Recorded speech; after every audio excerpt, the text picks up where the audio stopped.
trickles all throughout the county. So it's very important on how we're going to control our tax dollars. For those of you that are new, this is the Penridge Taxpayer Group, and we're local people who are concerned about controlling our local school taxes primarily.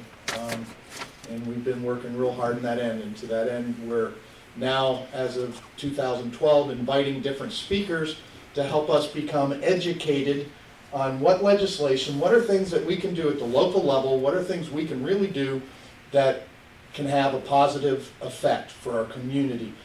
Not just to save money, but to make things work a little bit better. And last month we had Paul Clymer, Representative Paul Clymer here, who's the head of the Education Committee in the House of Representatives.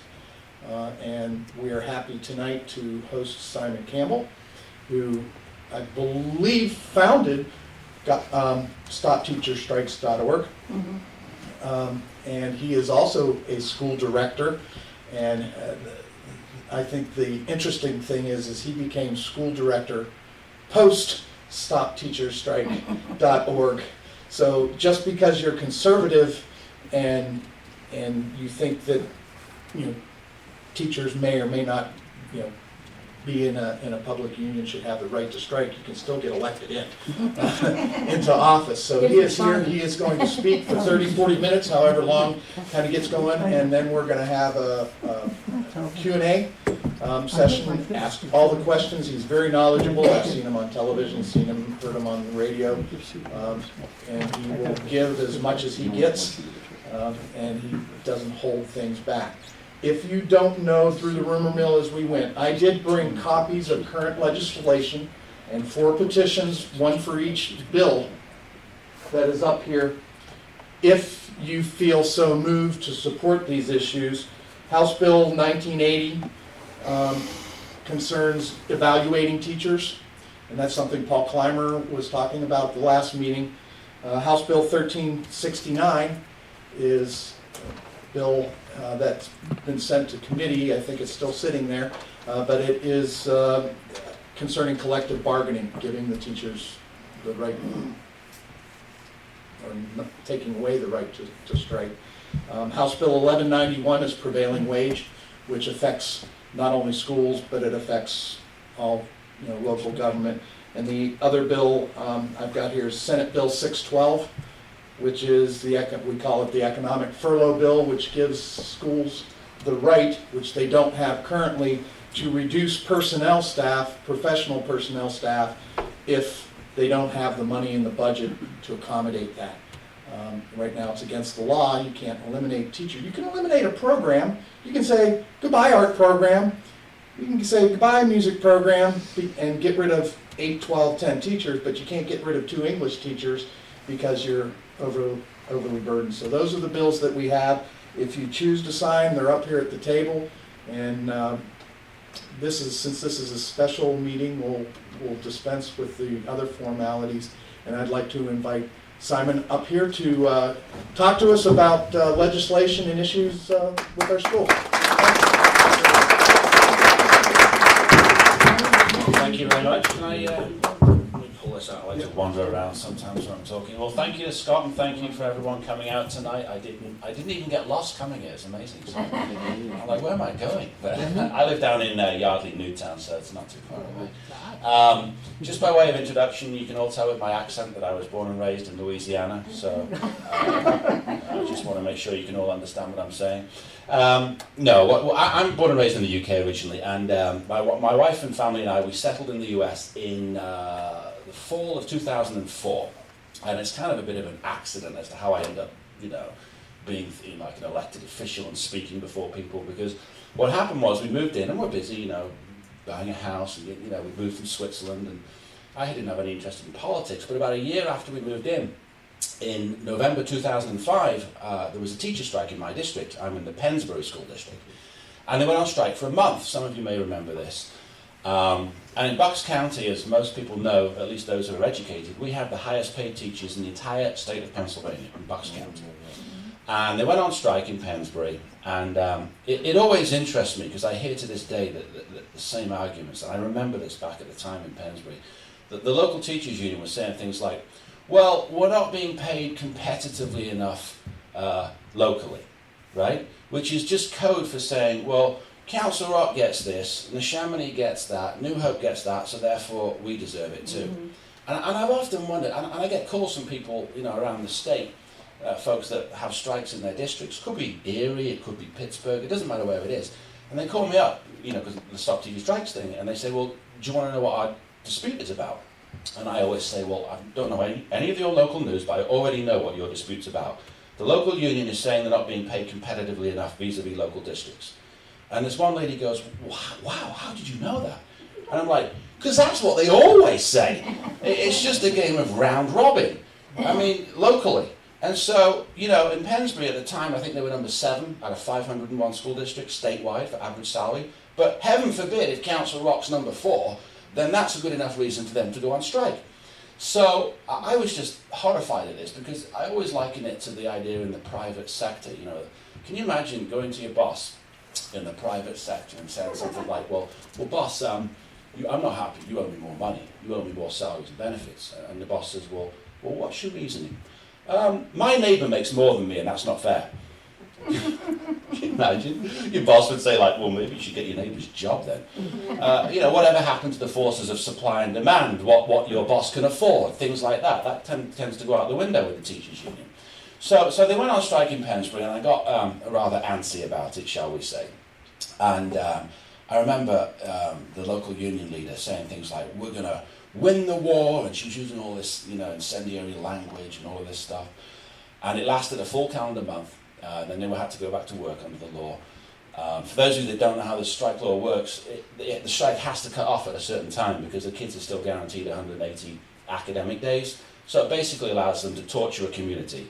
And because the kids have to get 180 academic days, it means they get to make 100% of pay for the year. So it's like a strike for free proposition, which is mind-boggling to me. I mean, in the private sector, when the union goes on strike, they have to sit down, the worker, and say, well, if we go on strike for 2 weeks, we're going to lose 2 weeks of wages, and is it worth it? In the public sector with teachers, they know they can strike for free because they'll make the money back by the end of the school year. So there's no penalties for the mischief and mayhem and financial distress that they cause to families when the schools are shut, which is just a starting point with the whole strike law. So what happened was they went on strike, and I kind of like started to I decided, being new, fairly new, I'd only lived in the US for a year, to post a website, the original version of Stop Teacher Strikes. It was like $4.95 a month. And I'm thinking, I'll post this site, stopteacherstrikes.com, sign up now, And all these people started signing up with their email addresses. And I remember saying to my wife, like, well, what am I supposed to do now? I don't know what I'm doing. And someone said, well, now you're the expert, do you want to do this radio interview? It was like, my radio interview? This is a $4.95 a month website. So I'm like, so I prepared for this radio interview, and it was about a 30-second segment, and I prepared like for a week beforehand. I managed to wing it. So it's just kind of funny how things happen and how people end up where they are. So, fast forward, we've got this legislation introduced, and you heard it tonight, House Bill 1369. I encourage you to all sign up. I helped write that bill with Representative Dave Stow before he retired, and it's been in committee and it's been reintroduced each session.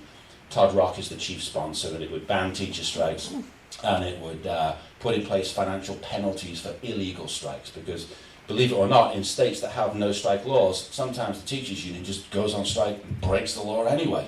And their attitude is, well, try and stop us, because some of the other state laws are very weak. There's no penalties, in our system of innocent until proven guilty.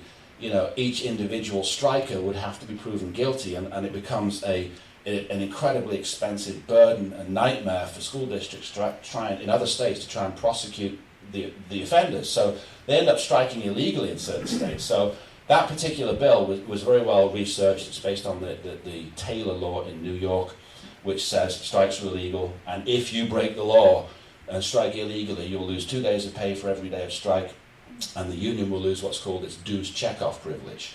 And I'll get into that in a second, because that's a very, very big issue. But so certainly sign up for that bill, and it's now in the House Education Committee. Paul Clymer is the chair of that committee. I'm hoping that maybe he schedules it for a committee vote, because what happens with these bills, these union type bills, House leadership, and I'm a Republican, I like to pick on Republican leaders sometimes, they don't like to touch these things because if it goes to the House floor for a vote, then every state rep is going to be on the record either voting yes or no. So they like to hold these types of bills up in committee, and so if you know, we've got Paul Clymer here, I know he's a supporter of the bill personally, but some of the other folks on the Education Committee, get in touch with them and tell them to get this bill out of committee, because we want, in my opinion, we should know where our state legislators are one way or another on this, so that when they start running for elections and re-elections, we can actually hold them accountable for votes on these issues that matter. So, it comes down to pressuring leadership sometimes, because sometimes leadership lacks a spinal cord on some of these bills. So what happened, moving forward, this was after the Pensbury strike, I became a citizen in January of 2009. I passed the citizenship test and I got 10 out of 10 questions right, so that was always, that was a nice thing. I've often joked, when you look at what's going on around the country, wouldn't it be great to give the citizenship exam to every member of Congress or Harrisburg? See how many of them would flunk the legal requirements to be an American. So I became a citizen in January 2009, and then about a month later decided to do something really stupid called run for public office, the kind that doesn't pay you anything. School board. In Pensbury, where my kids are in the district and where there'd been a teacher strike. And I remember at the time saying, well, because I'd been very loud, the teacher strike issue and Stop Teacher Strikes, the website and the grassroots and everything. So the union kind of knew me, and I was kind of out there and saying some of the things I was saying. And I said to some of my friends that were helping me politically, in the campaign, I said, well, I'm just going to say it like it is, and if people don't want to vote for me, whatever. It's a volunteer job, my life will go on. So I started saying things like, we need to do things like eliminate payroll deduction of union dues because it's terribly corrupting to use government resources to collect political money to pay off the politicians. Mm-hmm. We need to eliminate compulsory union dues to non-union employees so that the union has to attract their members instead of coercing and compelling them. And we need to eliminate compulsory union membership, and strikes should be banned. And quite frankly, I don't understand why we have collective bargaining in schools anyway. Why don't we just eliminate that and hire all the teachers as professionals on individual contracts? Saying this publicly, and some of my friends were like, you want to campaign on that stuff? And I'm like, well, yeah, why not? He's like, well, Simon, they'll be busing people up here from Philly to deal with you. They'll be shipping them over the Delaware from Trenton in the campaign, right? And I'm like, well, I live in Yardley, a few miles from Washington Crossing, Tell them, all these union people, to meet me in Washington Crossing. We'll have a fist fight and bring modern day meaning to the expression the British are coming. So my friend is like, oh, this is going to be a wild school board campaign, So I'm out there saying all this stuff. And, in Yardley, Newtown, where I got elected, it's kind of a mixed, Republican, Democrat, there's a lot of independents there. And I was saying all this stuff, and I just was like, whatever. And we actually, my running mate and I, Kathleen, we actually won every single precinct by a landslide. It was like 20 points. And of course, what happens when you're kind of outspoken about stuff is the left-wing liberals of society get a bit stroppy with me, which I don't understand because I'm inherently nice, warm and cuddly. But they do. So, I was on the polls on election day, and this one woman was sort of marching up to me, and she goes, you're Simon Campbell, aren't you? And I said, well, yes, nice to meet you if you'd like to vote for me. She goes, Margaret Thatcher's dead. I'm like, Lady Thatcher might be elderly and frail, but she's still alive enough to kick your sorry backside. But I didn't say that because you have to be polite in these situations. So she storms in and votes. I don't think I got that one. She comes out again, is waving her finger at me, and then marches off again. And I found that, and since getting elected, that was in 2009 I got elected. There was 3 of us got on the school board in 2009. Kind of running on a platform that wasn't particularly friendly to the teachers' union. And so we've been in the minority the last couple of years, and we just got 2 other people elected in November, just this past cycle. So now at Pensbury we have a 5-4 majority. And I don't know if any of you read the Courier Times, but things are getting kind of lively in the Pensbury School District. We've got the Chamonix next door to us who are on strike, and some of the folks, in Pensbury are like, because I think I wrote a guest opinion calling the Chamonix School Board rather weak-kneed by offering pay raises. I don't understand what they're doing. So people are like, you think the Chamonix School Board's being too weak? I'm like, well, yeah. So when people are like, you're out there, Simon, I'm like, look, we've got the pension crisis coming. There's a prediction for 15 school districts to go bankrupt next year, 50 the year after. We've got these guaranteed payouts. We can't afford this stuff. Why is the Chamonix offering any raises? I don't understand it. And in collective bargaining, you may have heard of the pension crisis. Well, it's a guaranteed pension, meaning no matter how much the fund is swimming in red ink, that the payouts are guaranteed for public employees the rest of their lives till the day they die. And the employer contributions, the school district contributions, are set to explode in the next number of years. And it is a percentage of every employee's salary. So right now it's 8%, roughly, 8 and a little bit of every employee's salary. And that figure is going to go up to 12, 15, 20% in the coming years. Again, attributed to a salary. So I've made the case, and I said this on the campaign trail, I don't understand how any school board can offer an increase in salaries, because when you do, you are taking them PISAs, the pension multiplier, and it would then apply to the higher salary. So it's a bit like knowing a tsunami is coming and then saying, well, let's just make it even worse. So I took the view, we need to have a freeze for 3 years, 5, maybe 10, who knows. And I was campaigning on all this, and we published all the salaries and sent that all over the neighbourhood too. So public record, public employee salaries. So we mailed a booklet of all the teachers and the administrators' salaries and just sent it to everyone around town, and people were like, oh, you send the salaries everywhere. I'm like, well, yeah, it's public record. I mean, how do you have non-public public information? Because to me, when people see the salaries and they see an elementary school librarian earning $90,000 a year, it's like, well, what's going on? And to me, I kind of do these things that some people would call controversial, which to me is, I don't see how it's controversial publishing public information, because I think the public needs to be informed of this, because the pension crisis alone is going to cripple public education all over the state of Pennsylvania. And we've got school board directors, quite frankly, in denial about this whole deal. Like, they're just, the good times will come back. I'm like, no, they're really not. The state's going broke. They're cutting back the state subsidy. We're just waiting for the governor's, budget address coming up. I'm sure it's going to be even less money than would be liked, and that just dumps more of the pain onto the local school boards, who then have to go to the property owner and say, give us more of your property taxes. And there are certain constraints now with what you can raise with Act 1 in terms of property taxes, and what happens under that is the kids suffer, because when all these pressures are put into the system, and if it's like Scott was saying before, the union, they don't care. They're like, well, it's your problem, all of these financial issues. If you have to cut whatever you have to cut, that's not our issue. And it's a very myopic view. We have at Pensbury, the 5-4, and the more sort of what I call liberal members of the board. I'm like, don't you get it? It is going to be the kids who suffer if you don't take a hard line in these negotiations. But they can't bring themselves to do it. And I'm like, well, here's the numbers. What do you want? So we're taking a very hard line with the teachers union in negotiations right now at Pensbury. We've got our contract expired summer of 2010. Our support staff union contract expired summer of 2011. And our administrators group, the Act 93 Meet and Greet group, their contract expires at the end of this summer. So we're negotiating with everybody right now at Pensbury. And even though the teachers' contract's been expired for a year and a half, we haven't really had any of the issues at Neshaminy in terms of the union getting rowdy or militant or work to contract or anything like that. And in my opinion, this is just how I view it, it's because we've been so hard on them, and the public opinion is so tough against them that they haven't. I don't subscribe to this view that you have to mollycoddle the union and hope that they'll be nice, because they won't. I mean, they just won't. It's like a union will go on strike or consider striking for one reason only. They think, often naively, that they'll get public support for their position. I love my teachers, and just pay them more money. And what's happening, as everyone knows, is we're seeing that the public are going the other way. In today's economic times, they're like, you want how much? Excuse me, I don't have a guaranteed pension for 180 days work a year.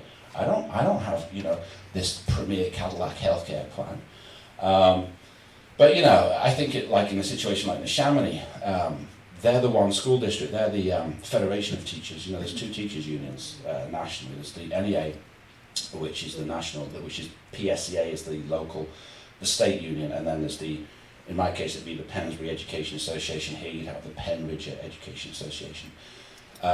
But Neshaminy is the only district in Bucks that is the AFT, the American Federation of Teachers, and locally that's the NFT, the Neshaminy Federation.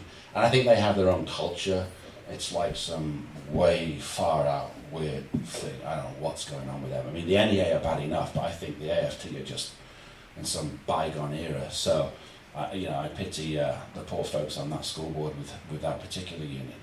But they do like to play round robin. So I remember when Pennsbury went on strike, and I was just obviously a regular local resident at the time, seeing the school board directors put up, the union is saying, you have to pay us competitively vis-a-vis these other districts, and the school board were trying to put up slides to say, oh no, our offer is competitive. Look, if you do this and you study that and the statistics. And I remember thinking at the time, this makes no sense. Why are you arguing their argument? My argument is, if you don't like your pay, leave and go get another job. Yeah. I mean, what's that? Was any ball and chain around your foot? And that's kind of my attitude.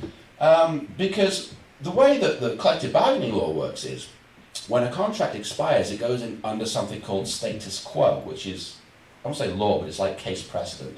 What that means is the terms and conditions of the old contract continue indefinitely. So whatever the salaries, benefits, and working conditions are on the day it expires, that continues. So like in the Chamonix, they don't pay anything for healthcare. That continues indefinitely forever and ever. The salaries are all frozen, admittedly, but that continues forever and ever, until such time as there's a new agreement. And what status quo does in real terms, if you think about it, is it grandfathers in every contract gain, salary and benefits gain in the past, forever. Because the union goes in to a discussion knowing they can do no worse than they currently get, right? They can just stay under status quo, same salaries, same benefits, same working conditions, indefinitely. Which is unlike the private sector where, in the private sector, even in a unionized workplace, that an employer at a certain point has the right to just implement their final best offer. We're done. Take it or leave it. Finished. And that's one of the bills that should, be introduced in Harrisburg to allow a public employer to have the same right as a private employer, which is to say at a certain point in time, we're over, we're finished, discussion done, here's the offer, you don't like it, there's the door. But we don't have that right. So status quo allows them to continue indefinitely, and what it does is it breeds an entitlement attitude.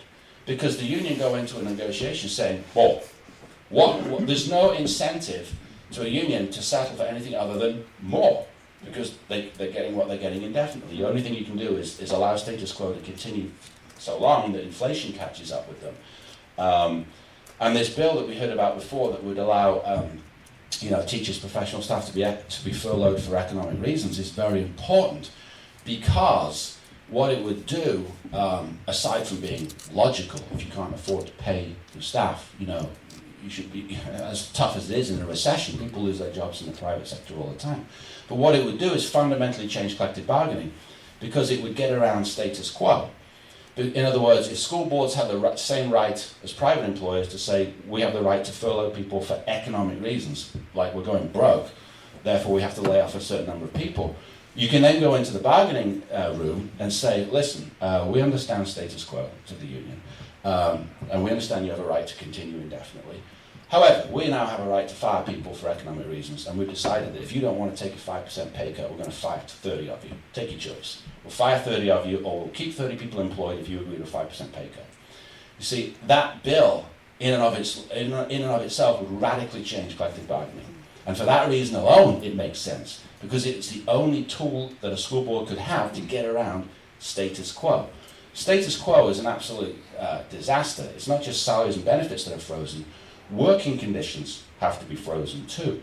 Working conditions means, and there's been court cases on this, where if you change anything when you're in status quo, which is what we're in now, which is what the Chamonix is in, after the contract expires, the union, if you change anything, working conditions, the union can file a grievance, go to court if need be, and win, and say you've got to change it back. And there was even a case, I believe, where a school district had changed a vending machine from like Coke to Pepsi in the teachers' lounge. They filed a grievance saying, you violated status quo, change it back. That's how absurd status quo is. So when I get parents and things, saying things to me like, we want to revamp the curriculum at the high school or at Merge or do these other things, I tell them, look, I'm candid with that. I say, look, we're under status quo right now. We can't blink in terms of those types of changes until there's a contract settlement. We had a bunch of parents want to revamp the calendar, because the school calendar at Pennsbury is a mess. There's all these days off in November, and the whole thing needs to be just reorganized so that the kids get certain breaks that are more effective. And that's supported by most parents. Well, the union president showed up at a school board meeting and said, give us a contract and we'll give you the calendar. I was like, oh my Lord. They literally take away a school employer's managerial rights under status quo with this working conditions issue. We can't change anything. Almost, it would require their permission. Since when? I always make the comment. What is it that allows a private organization to have basically to strip away the elected public employer's managerial rights over everyday decisions impacting the education of our kids? It's insane. It's insane. And this all goes to Harrisburg. They allow it, these knuckleheads, and they shouldn't. So when we talk about all the reforms that need to occur, it's the strike bill, prevailing wage we heard about. We should get the furlough bill so we could change collective bargaining. The right to implement your final best offer as a public employer, the same as a private employer. And of course, why don't these bills move in Harrisburg? Because too many of these people are, quite frankly, bought and paid for by the teachers' union and other public sector unions. And I think it's going to take a lot of public pressure on our state legislators to change this. And as a Republican, I tend to get in trouble with the Republican Party bosses because I'm very outspoken. I'm like, I kind of say stuff like, if you're a Democrat, it's expected you're in bed with the unions. What's your excuse as a Republican? Why aren't you, Bucks County Republican person A on the strike bill as a co-sponsor? Why aren't you co-sponsoring, the Right to Work initiative? And they're like, don't pick on me. But unless you start, picking on these people, then how does anything change? And I think that the public at the local level, certainly in some of these school board races like Penridge or Pensbury or Chamonix, they're almost ahead of the curve in terms of public opinion than some of our state reps. I think that the folks in the Chamonix are much more supportive of the position that board's taking vis-a-vis the union than they are some of the surrounding state reps that represent that same geography. Same in my geography. There's no doubt in my mind that most people in Pensbury support a ban on teacher strikes after what happened. Yet our local state rep is living in la-la land because, he takes all this money from the teachers' union. So one of the things that I've been pushing for and we're pushing for locally, it's a local and a state issue, is the reason that this stuff doesn't get changed in Harrisburg is because of the massive political power of the teachers' union, or public sector unions in general, but the teachers' union is by far the biggest. AFSCME, the State Municipal Workers Union, comes in second. But they really get their power through two ways. They have the right in law to compel non-union employees, non-union school teachers or support staff employees, to pay union dues as a condition of their employment, which to me is just horrifying. I'm not a fan of the unions, clearly, but if you like unions and you want to join and pay dues, fine, it's a free country. But what is it that says if you're not in the union, for whatever reason, maybe you don't like the unions, maybe you want to represent yourself, maybe you object to their political activities, whatever. If you don't join the union, what is it that says you should be forced to pay union dues to keep your job? And the money is deducted at source from the non-union employees' paychecks. So it's a bit like being taxed. They don't have a choice. The money just comes out deducted and is sent to the union. And this is, people hear the expression right to work. And I don't like that expression because people don't know what it means. It just means that it would be illegal to force an objecting non-union employee into paying union dues. All unionism should be voluntary in a free society such as the United States. And that's what right to work would do. It would make this contract provision known as fair share. This is the language the union uses, fair share, illegal. Because in the union's view, they have they call it exclusive representation in a school district. Penridge, there's one teachers union that negotiates for all the teachers, right? They call it collective bargaining. I call it compulsory representation, because that's what it is. You can't get a job in Penridge or Pensbury and say, I want to represent myself, or I want to get together with 10 of my friends and form our own little bargaining unit. You don't have the right. The union have the right to compulsory representation. Then they come along and they say, well, if you, the teachers that don't join us, and we're representing you, compulsory, if you don't join us, then you owe us your fair share of dues because we benefit you. Well, what twisted logic is this? I mean, in a free nation, who should decide whether a union benefits an individual? The union or the individual? I mean, the individual. So if the individual believes in it, fine, join and pay the dues. And if you don't owe them a nickel. But the union take the view, well, it's unfair on us, the union, if these non-members don't pay us. And I'm like, well, there's a simple answer to that. How about I'll round all you union bosses up, drive you to Harrisburg, change the law so that you only have to represent your members. How about that?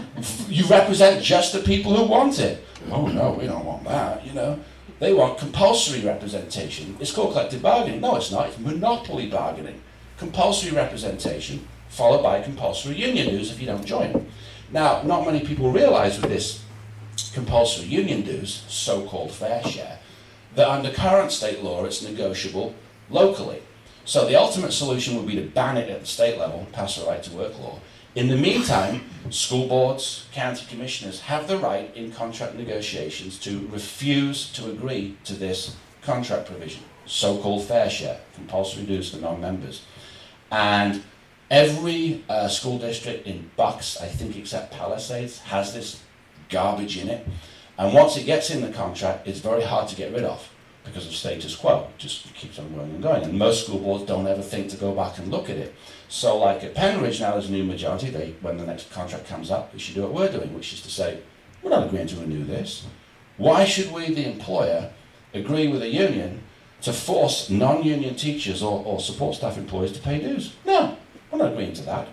And what that does is, it really attacks the union's political power, because the way they get their voluntary membership is they say to the non-members, well, we're going to force you to pay 80% whether you like it or not.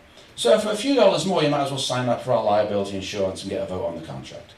And the liability insurance is garbage because they can get that through the district. Most teachers don't even know that. So that's how they get their membership up, by forcing non-members to pay dues. So if a non-member doesn't pay any dues, then there'd be a whole lot more non-dues paying teachers and support staff people, meaning a whole lot less money flowing into the pockets of people in Harrisburg and DC.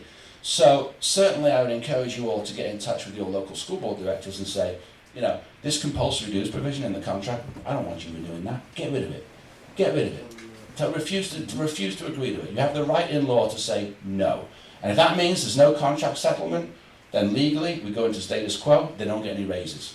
So, you wear them down and say, look, we're just not going to agree, okay? There's not going to be a contract until you agree that we're getting rid of that contract clause, compulsory dues. That's the first thing that really goes after the union's political power. Second thing is dues deduction, payroll deduction of union dues. This is a monumental issue, this is. That, again, is negotiable under current state law, meaning local school boards, county commissioners, township supervisors, anybody negotiating with unions, has the right to refuse to agree to it.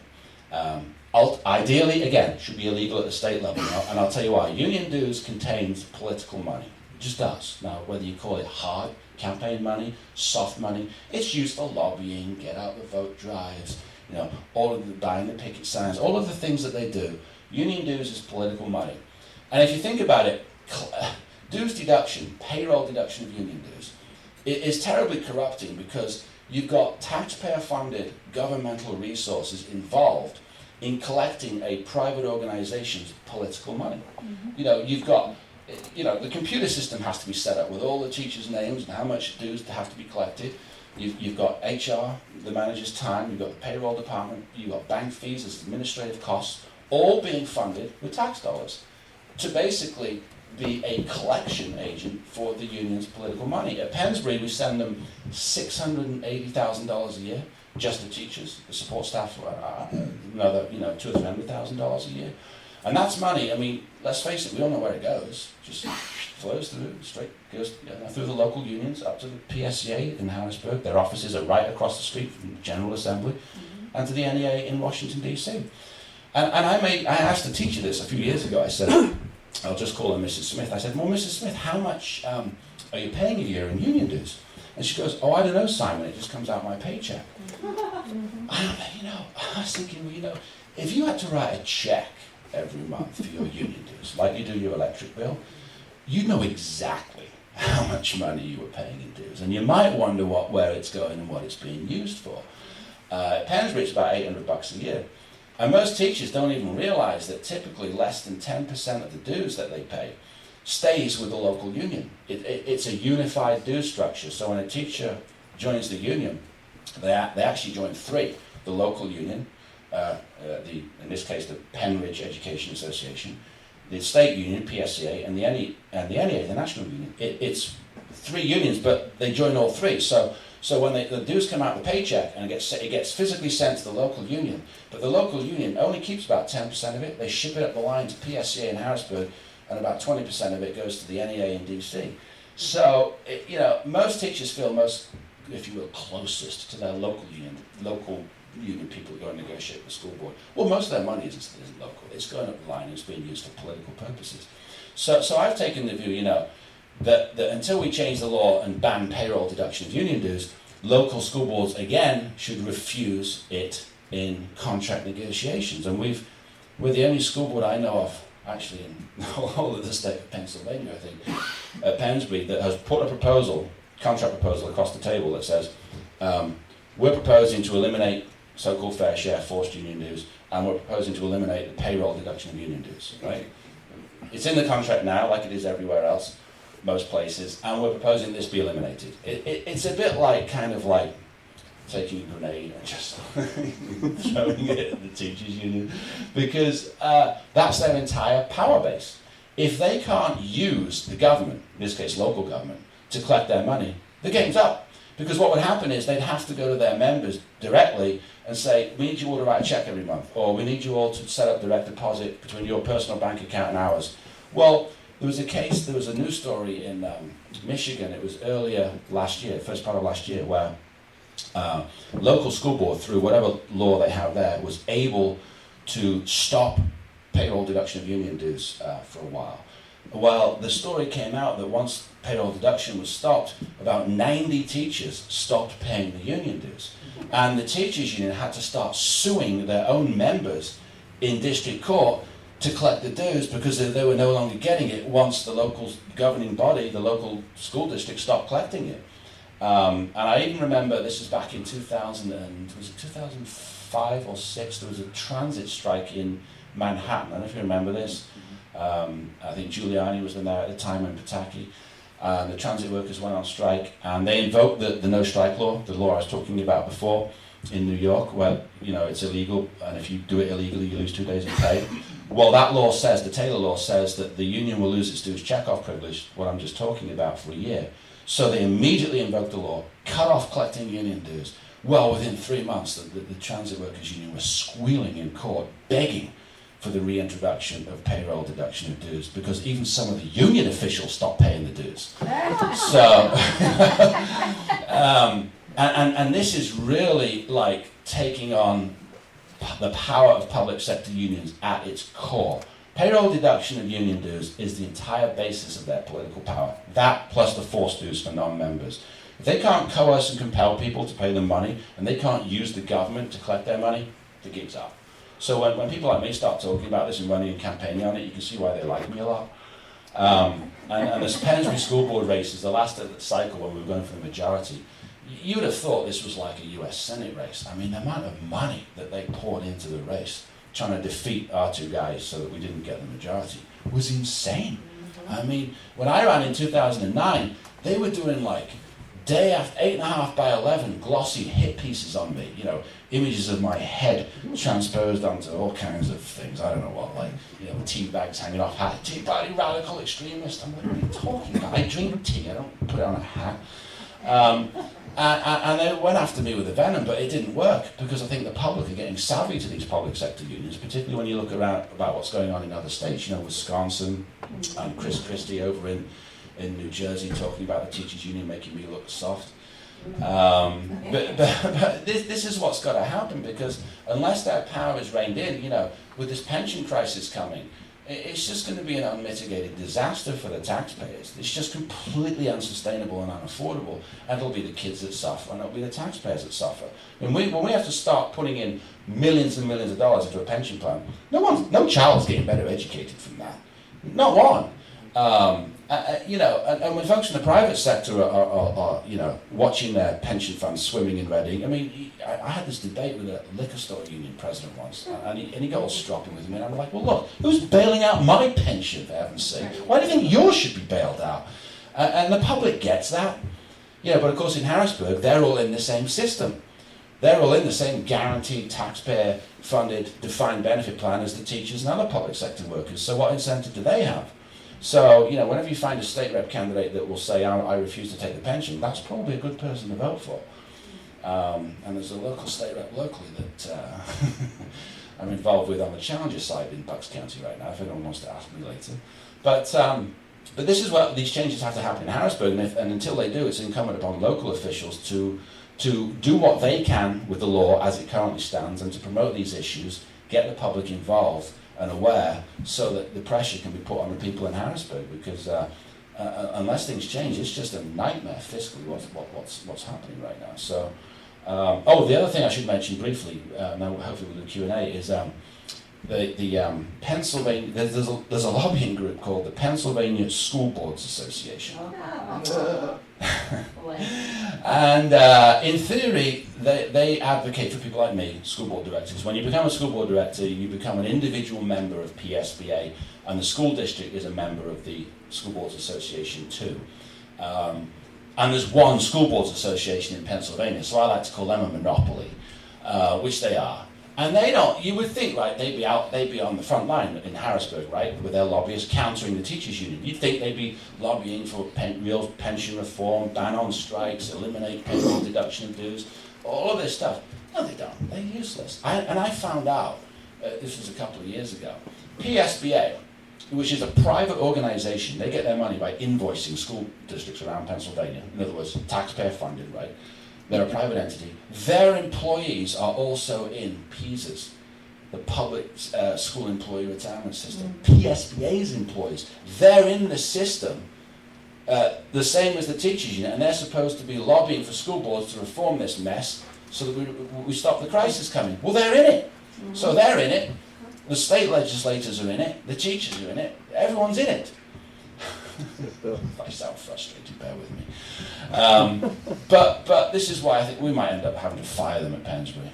It's not a requirement to belong to PSBA, but we get like a newsletter, and I just throw it out. I'm like, this is completely ridiculous. They have school board orientation sessions, and the new school board directors that go to PSBA's training, I'm like, you better get some real world training, because you're not going to get anything from them. Because you go to PSBA and they're like, oh, we'll just sing, hold hands and sing, and it'll all be better. And it's not actually really the way that the world works. So at Pensbury, we're kind of pioneering a bunch of stuff, certainly on these union issues. We were also the first school district in PA to have advertising on the walls in the schools. We're getting about 400 grand in revenue through that, because we don't want to raise taxes on people needlessly.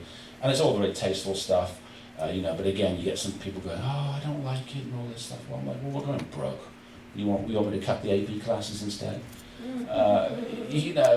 So we're doing a lot of stuff that is kind of on the edge at Pensbury, and hopefully some of these other school boards will get involved too, so that we can start pushing these issues locally. So should we do Q&A? I hope we've got some questions.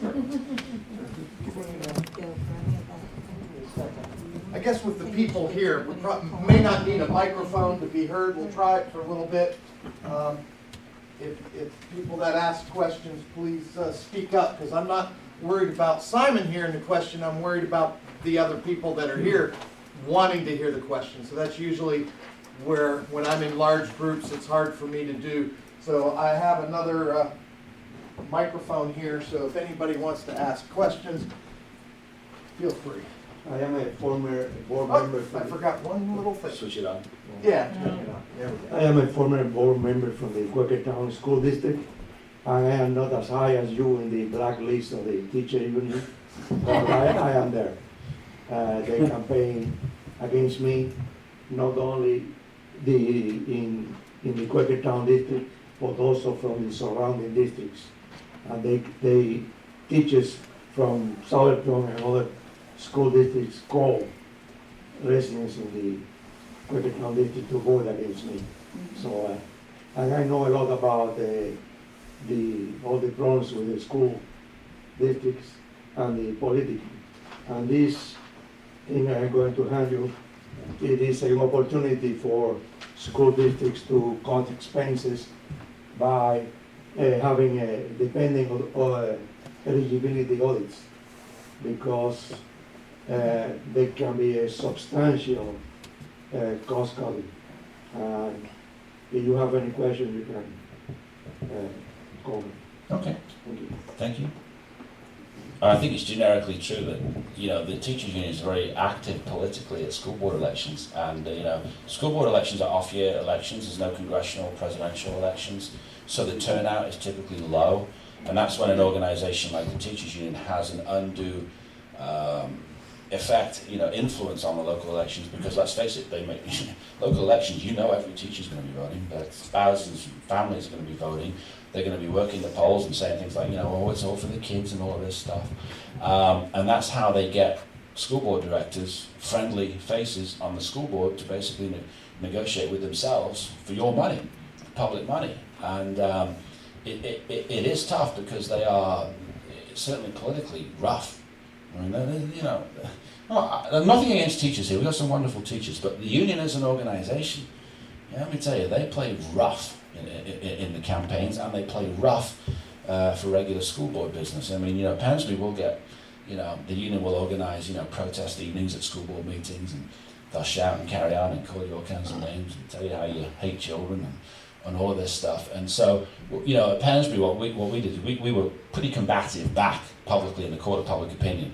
And that's the only way to deal with them, in my opinion. You can't be soft with the teachers union, because they're just not nice, you know. So, how many states have no strike laws, or how many states allow strikes?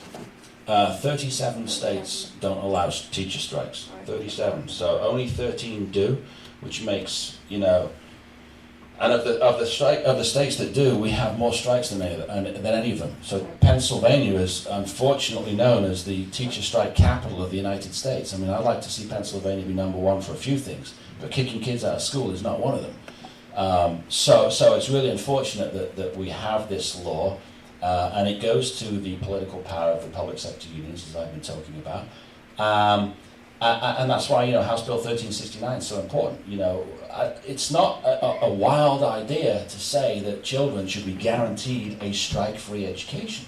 I mean, that's what the bill is called. We called it the Strike-Free Education Act. You know, and whenever I get into an argument with a union person or a teacher that's of the union mindset, I'll say, look, it's real simple. A child's right to a strike-free education supersedes your right to strike, period, over and out. You want to argue with me? Let's have that argument on TV. And they can't argue that. You want a right to kick kids out of school. Oh, it's a workers' right. No, you want a right to kick kids out of school. When they went on strike in Pensbury, there was a bunch of picketers outside one of the elementary schools. I took my then, I think she was about 8, my 8-year-old daughter, right into the middle of them. And they're like, why are you coming here with your daughter? And I said, I want to know why you're striking. They started talking. I said, no, don't explain it to me. Explain it to her. And they were like, oh, because they got confronted by what they were doing. Because it's just, you know, I lived in Switzerland before coming to the US. They don't kick kids out of school in Switzerland. They're too busy teaching them to speak 3 languages fluently to compete in a global economy. The whole idea of shutting the schools down is ridiculous. I mean, we pay public money, taxes, incredible amounts of taxes, so that our kids can be educated. So the idea of throwing them out of a school, you know, what gives a private organization the right to shut down a publicly funded learning facility? Thank you. Sorry, I'll get going when I get wound up on this. I'm going to have 2 quick questions. One is, when you're negotiating with the teachers union, you're negotiating with 5 people, maybe 6 people at one time? You're talking about on the school board side or the Yeah, union side? you're on a school board, you're negotiating with the union representatives. Every school board is going to do that differently. I'll tell you how it used to be done at Pensbury, how we're doing it now, and how I think some school boards are making mistakes. The traditional model, well, going back to the 70s and 80s, I'll tell you how these deals used to be cut, and this is true of Neshaminy, Pensbury, and probably many districts. It used to be done by the union president going to the superintendent saying, "Hey John, how's it going? What are we doing this time?" John saying, "Oh, we'll do that, I'll put it past the school board." That's how these contracts have been settled for decades. And it's only in the last really 10 years that school boards have decided to do things like, well, maybe we should hire a professional negotiator. I mean, if you think about it, a union contract, 3-year, 4-year contract, it could be several $100 million of public money. What private organization would say, several $100 million of our money, let's leave it to the unpaid volunteers and let them handle it? No, you'd hire a professional attorney, but professional attorneys have only really come into play in the last 10 years, and the model that has traditionally been used with them, and this was used at Pensbury in 2005, and it's still being used at Neshaminy, is the professional attorney would sit there with 3 or 4 members of the school board as part of a negotiating team, and then the union have their team of people. And the way that works is you've got the local union leader, who really in most cases is just a puppet, because what happens is the PSCA, the state union, bring in what's called one of these uniserve reps. They're all 6-figure salaried people from the state teachers union, out of district, they don't live in the district. They walk in and they pretty much tell the local union president what to say and do. The PSCA rep does. So on the school board side, it used to be, or still is in many places, the negotiator, the lawyer, 3 or 4 people. And at Pensbury, when we've hired, we changed negotiators from the last cycle to this one. And we made the decision, and we're sticking by it, that none of us on the school board are going to be physically present in the room. In other words, we pay our lawyer, he goes into the room. Now, he'll go in with support from the administrators, the superintendent, the business manager, if he needs information and data, but we don't negotiate individually, and there's a reason for that. What the union do, typically, what they've always done, even if there's a lawyer there, is they get 3 or 4 board directors, and some of them might know someone. Fred might have had a drink with John, and they'll be walking down the hallway going, "Come on, John, let's do the right thing here." Or that's one thing. Or the other is they'll keep you negotiating until 2, 3 o'clock in the morning. Now, school board directors like me were unpaid. Most of us had jobs, and they'll wear you down physically to the point where you just go, "Oh, hey, I'm signing this contract." And that's why we decided, no, we will direct our negotiator. We still tell him what the parameters are, but he's the one in the room, because he's a you know, this is what he does for a living. He will be there, as he told us. He said, "I'll be there at 3 o'clock in the morning, for sharp as a tack while they're falling asleep." You know, so he recommended when Jeff Sultanic, our lawyer, when we hired him a few years ago, that was the way to go. I know in Neshaminy they're doing it the old model. I think that's old school. I think you need to hire a negotiator that you keep tabs on, but let them sit in the room. So the rank and file really does not vote on anything until it's presented by 3 or 4 people to them. They don't vote on a proposal that's being made by the school board. You may get a vote, say there's 700 teachers in Penridge. You could wind up with a vote of 400 to 300 against the contract or for it, but at least you know that. But right now you're sitting there with 3 or 4 people making a decision saying, "We don't want that contract," and everybody goes out on strike or whatever. Typically, yeah, the unions, it's awful. Most teachers have really no say. The 3 or 4 people on the union side of the equation who are being directed by the PSCA Uniserve rep are really, it's a little dictatorship. They're the ones that go, "Here's what we want," and only until they decide to reach a tentative agreement with the school board side, the lawyer and or whatever people are on the school board side, only when the union side, the 3 or 4 of them, say, "Well, tentatively we could agree," will they even bother going to their rank and file members. So you could have a situation, and I suspected this was true at Pensbury, where the school board's offer could have been accepted by a vote of the majority of the teachers, but their leadership wasn't putting it back to them for an offer. And I suspect that might even be going on in Neshaminy. And the way that the union works is when they take, like the strike law, when they take a vote to authorize a strike, you would think there would be a requirement for it to be a secret ballot vote. You know, you would think, right? We all vote in elections privately. We don't go into the voting booth and say, "Everyone raise your hand who you want to be president." You have a right to vote privately. There's no protection in law, state law, for teachers in a strike authorization. They have the right, the union leadership, to call a voice vote, to call a raise your hand vote. I've heard from some teachers where they held a strike authorization vote of the rank and file membership, the union leadership, and there were pre-printed picket signs outside the door. So do you think this was a foregone conclusion, whether they were going to authorise the strike? And I've heard from some teachers where they said they felt intimidated to take the strike authorisation vote. You know, all those in favour say aye. You know, if you're a teacher and you teach elementary school, and it's like, well, it's like, I use the expression, and the union get mad at me, but it's like a mob culture. There should be, and if you want to do another bill, I could introduce 10 of these union bills. Let's have a law that says a strike authorisation vote has to be taken by secret ballot. That might eliminate a lot of these strikes, because I wonder how many of those teachers in the Chamonix really did authorise it, or whether it was rammed down their throats. And once, I'll finish my point now, I can't keep going. Once a strike authorisation is given, it can never be undone. So when like in the Chamonix right now, they got authorisation. Who knows how they got it, right? There's no United Nations election monitors and these things.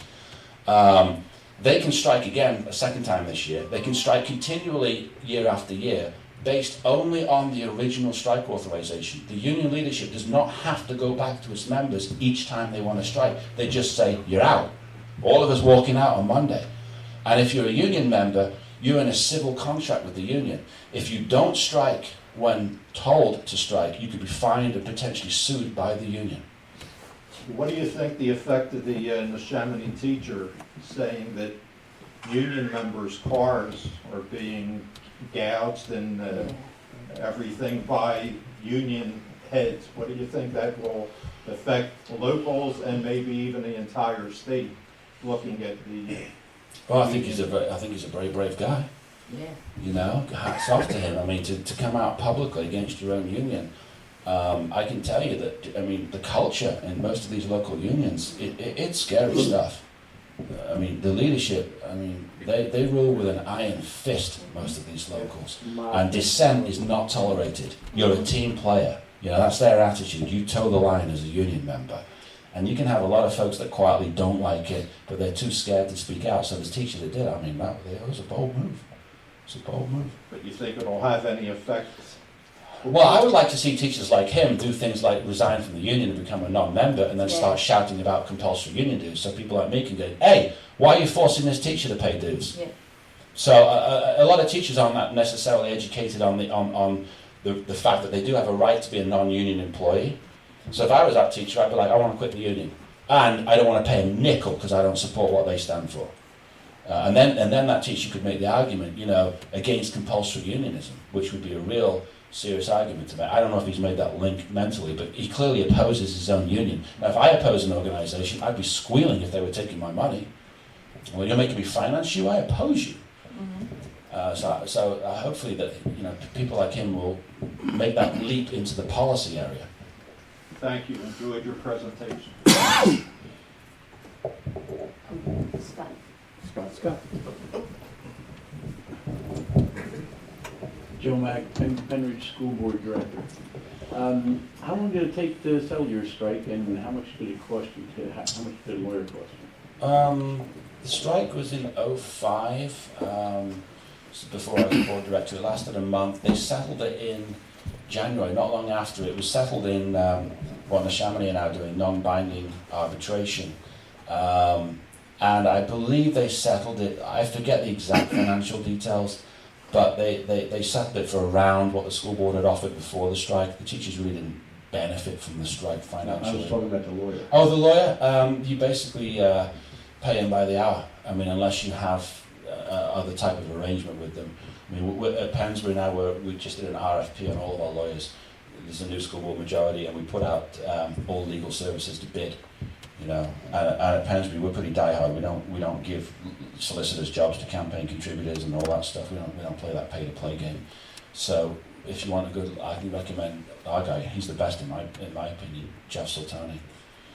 From my standpoint, he's not going to have all the fun. I'll be there. Well, you see, what happened when, before we took over the majority, the only time I was in a negotiating session was when my colleague Alan, who's Alan Weisel, now the school board president, when we were in the minority, the bad guys, the old school board directors, before we beat them in the elections, they had held practically a secret negotiating session at the superintendent's conference room, and they decided that there was two of them, and the administrators and the lawyer in the room. And Alan and I found out about it, and the mediator was there, and we literally bust in on them, unannounced, wearing our school board director badges. Well, it was almost a comic scene. I mean, the union were like, they put all these papers across the table, you know, and they started like scrambling and like pulling them back, and then they just ran out of the room. They just picked their toys up and ran out.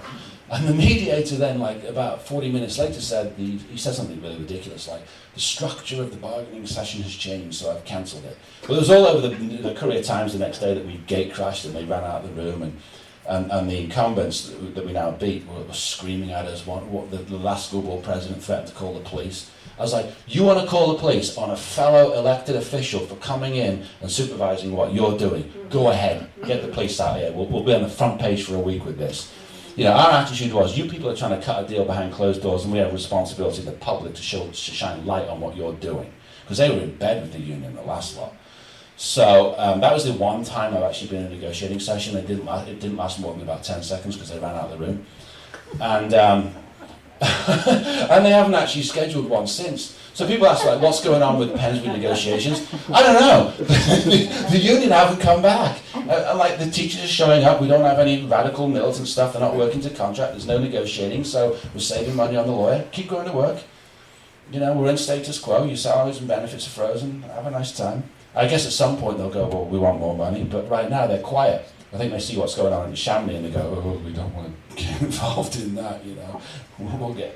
You see at Pensbury that when they struck in 2005, what happened was the union leadership hoodwinked their members. They basically said, you know, if you give us strike authorization, don't worry, you won't have to actually go on strike, but we need that as a weapon in the negotiating room, right? So all these, you know, God bless them, some teachers are a little naive. They go, oh yes, we'll authorize a strike. Not realizing that when they do that, it's good forever from a legal point of view. And it was literally 5 days later that the union leadership said, right, we're out. There was a bunch of teachers on the picket line at Pensbury around the third week going, how did I end up here? They just said we just needed to authorize it, and I'm now walking on a sidewalk for 3 weeks. So I think they were a little bit shy at Pensbury, the union at least, to give their leaders authorization again because they got burned last time around. So we're kind of, you know, even though our school board's taking a much harder line financially than the Chamonix, our teachers are quieter. It's just ironic, isn't it? I mean, yeah, I don't understand boards that say, well, if you're nice to them and offer them more, you have a less chance of a strike. They just struck it. Which was that district they struck it? Was it not Southerton? Where was that one recently? Souderton. Was it Southerton? Yeah. Last year. I was not laughing, but what the school board was offering, what that school board was offering their teachers, which the teachers went on strike for. I made the joke that had we offered that to our local union, not only would there not be a strike, the union president would be doing cartwheels down the hallway in joy. So the idea that, you know, you avert a strike by being quote unquote nice financially, it simply isn't true. A strike gets averted when the union is dead in the water in the court of public opinion, That's right. which is where they are now at Pensbury. They won't strike because they'll be finished. The public will go nuts. And that's how, in my opinion, how, in a way, you serve children the best. Because, you know, nobody wants to see kids thrown out of school. But while the law says they can be, in my mind, you serve children the best by smacking the teachers' union around such that no one in the public supports them. Because that's the only reason they strike. They strike so they can go get public sympathy to put pressure on the board. When that's no longer there, and the public says, no, we're with the board, then if they go on strike anyway, all they're going to do, like I know at Pensbury, if they went on strike, I'll get 400 emails that say fire them. You know, that's what will happen. And they know that. So that's why they're quiet and they go to work. And I actually look at it like I'm serving kids better by being not so nice, in their words, the union to the union. You don't get anywhere with the teachers' union being nice. They're a labour union. They're not, you know, they have the same federal filing requirements as the Teamsters, the AFL-CIO. Now, the typical teacher may be a really nice person and a really great teacher, but the leadership of the union, they're trained in Gettysburg by the PSCA, and they're trained in certain tactics, including demonizing school board directors, you know, saying, you know, they hate kids and all this stuff. And it is a machine. It's a political machine, and it takes, you know, local taxpayer groups like you did to get on the other side of the equation and start educating people about these issues. Because, you know, when I ran, I took the view I'm just going to stay it like it is, and if people don't want me, that's fine. But at the end of the day, politically, there's a lot more taxpayers than teachers. So if they want to play that game, the senior citizens show up, fed up with their school taxes, they're going to defeat the teachers' union. And it's just about rallying the public in these local elections. You get the taxpayers out to vote, the union are finished. The question? Would you comment on the news blackout during the contract negotiations? Which contract negotiations? I don't believe in it. Let me put it this way. Sometimes you get these people called mediators that get involved in these things and they issue a gag order on people. If a mediator at Pensbury walked into the negotiating session or sent an email saying there's a gag order, I would laugh. These unelected, unaccountable people want to tell me, who got elected by the public to represent the public, I'm not allowed to tell the public what's going on. My attitude would be up yours. I'm telling the public everything. I want cameras in that room. I want newspaper reporters. I can't, to me, it's not, when I negotiate, it's not my money. It's your money. It's the taxpayers' money. It's the public's money. We should be filming these things. So when people say there's, who has authority? What happens is school boards, some of the more newer ones, or the ones that don't understand their rights and responsibilities as an elected official, or the ones that go to PSBA's training, the mediator said the mediator said I have to be quiet. The mediator told me to be quiet. I'll blag twice as much, demand to know how much money the mediator's paying and how much taxpayers are paying him, and I'll say what I want anyway. What's he going to do? So it comes down to a certain attitude. I think local elected officials, public officials should never be quiet and negotiate for public money secretly. Like every time the union makes an offer or even hints about making an offer at Pensbury, bingo, straight on the website. This is what they said. We've posted email communications, letters they've sent us. It freaks them out because they go like, but everything we say, they're just publicising. Well, yeah. Yes, it's the public's money. You are making a demand for it. You want a secret negotiating session? No, we're not doing that. No, you want X dollars, 5% a year. We'll post that on the website. Send out a press release. And they can't handle it. They don't know what to do at Pensbury. Because they're used to school board directors saying, oh yes, we have to discuss this privately because we, the school board directors, know how to negotiate these things in secret. Well, get rid of school board directors like that. Throw them out of office. It's your money. So, a lot of these school boards, historically they do go along to get along. They get elected, they want to become friends with the administrators. Some of them are former union members, and there's this whole cultural mindset. And the five of us at Pensbury, we're like, we are accountable to the public, taxpaying public, not anyone else, not the superintendent, not the mediator, not the teachers, the public. So that's my attitude on that. Is news blackouts, forget it. You'd have to sue me to stop me talking. And then I'd sue you back for violating my First Amendment rights. Yeah. Yeah, I have a question. What does Pensbury School District do in the way of monitoring the teacher-student ratio? And what statistics do you use? Well, we just count. We just had a report, our assistant superintendent, we're about class size average of 23, something like that. So there are statistics that are published by the Pennsylvania Department of Education. Do you use those? Well, no, at Pensbury, we know how many students and teachers we have, and we break it down, by individual school, and we just tell people. There was just a report done at last month's school board meeting on this. I don't have the numbers at hand, but every school district should just tell the local community what their figures are. Well, I'm asking who computes the figure? Well, in our district, the assistant superintendent. Okay. And does the board in any way validate those numbers? Well, we don't have any reason to believe he'd lie. I mean, he just goes to the principals and they count the students and teachers, and then we just had him do a whole 15-minute presentation on it. Yeah, it's not something that anyone would ever. Well, the reason what I'm getting at is I know the Pennsylvania Department of Education actually publishes. Yeah, but they lag. I mean, the local school district is going to obviously know first what their teacher-student ratios are. They just go around these schools and count them.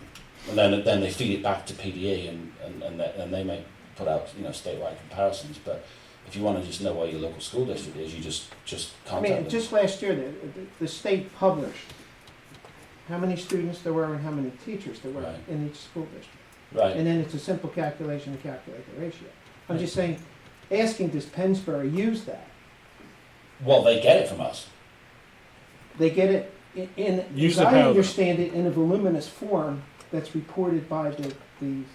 I don't know how the PD, you know, I'm going to suspect they're probably about 6 months behind a local district. The local districts send PD all this information, and then they will obviously publish it as and when they get it all in from all the 500 districts, and you know, people that want to look at comparisons statewide can do so. But if you just want to know where your local district is, they'll have that information readily But available. what I'm getting at is if you look at the PDE information, it may differ from the information or the statistics that's being put out by the administration.